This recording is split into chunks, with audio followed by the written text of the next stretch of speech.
Et maintenant, on va aller vers les nouveaux récits. Vous savez que c'est important pour nous. D'ailleurs, cette année, la thématique du festival, ce sont les récits du futur. Au sein du festival, on a un concours de synopsis, on a un concours de court-métrage, synopsis long et série. D'ailleurs, il y aura les pitchs dimanche après-midi de nos lauréats de cette année. Et on a également un parcours nouveaux récits qui permet aux scénaristes français d'aller à la rencontre de toutes ces thématiques que nous aimons développer au sein du festival depuis maintenant 11 ans. Et celle qui s'occupe de ça pour nous s'appelle Valérie Zoido. La voici, accompagnée d'Antoine Brachet.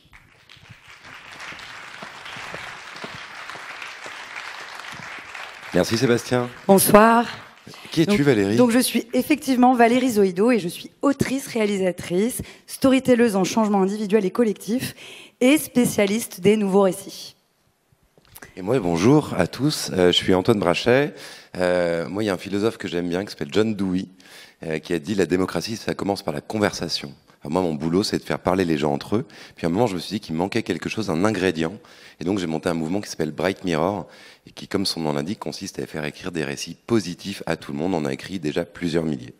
Mais avant de continuer, j'avais une question à vous poser là, dans la salle. Je repense un peu au cerveau limbique, néocortex tout à l'heure.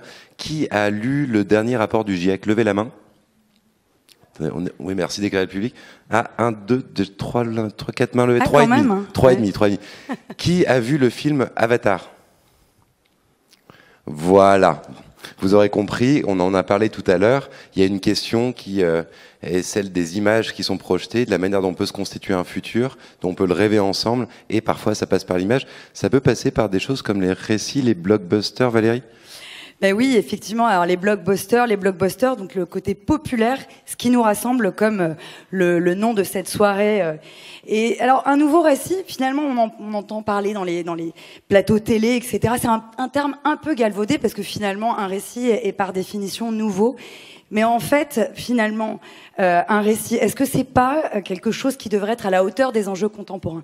Et c'est justement le problème des récits actuels, c'est qu'ils sont pas forcément à la hauteur des enjeux contemporains. Et surtout, finalement, on oscille un peu entre la dystopie et l'utopie, mais qu'est-ce qui est à la convergence des deux? C'est finalement un récit qui raconte le réel et qui nous fait vivre des émotions un peu comme la soirée de ce soir, qui nous permet de vivre du rêve, de partager des émotions pour se mettre en mouvement. Et c'est justement notre projet qu'on vient vous raconter avec Antoine. On a un projet de blockbuster par les citoyens, pour les citoyens et avec les citoyens. Et alors, Antoine, je te laisse raconter cette histoire de plateforme. Est-ce que vous vous souvenez, imaginez, on est en 1787, le souffle de la Révolution gronde, vous sentez, il arrive au loin, il commence à se passer plein de choses. Les gens se rassemblent, puis commencent à écrire. Et qu'est-ce qu'ils écrivent? Des cahiers de doléances. On est maintenant en 2022, on va faire le contraire.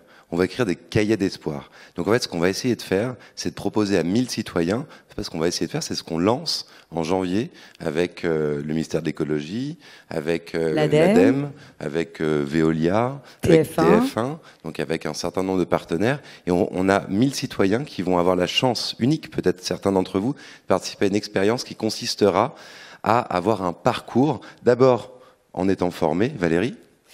Oui, alors toujours pour ces histoires des enjeux actuels, qui est dans le fond, est-ce qu'on n'écrirait pas un nouveau contrat social, un contrat social d'une société compatible avec le vivant?